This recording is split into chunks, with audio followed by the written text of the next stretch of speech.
নমস্কার বন্ধুরা, welcome back to my channel. আজকে এসেছি আমার সোমবারের নিরামিষ থালি নিয়ে।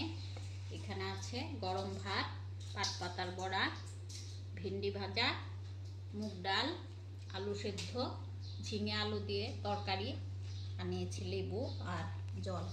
ভালো লাগলে লাইক করবেন, প্লিজ সাবস্ক্রাইব করবেন আমার চ্যানেলকে।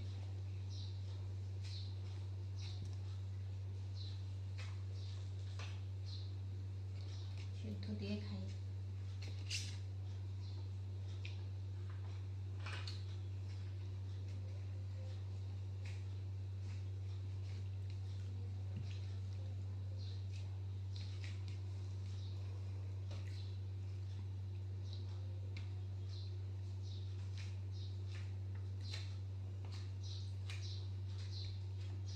আলু সেদ্ধ মাখাটা খুব ভালো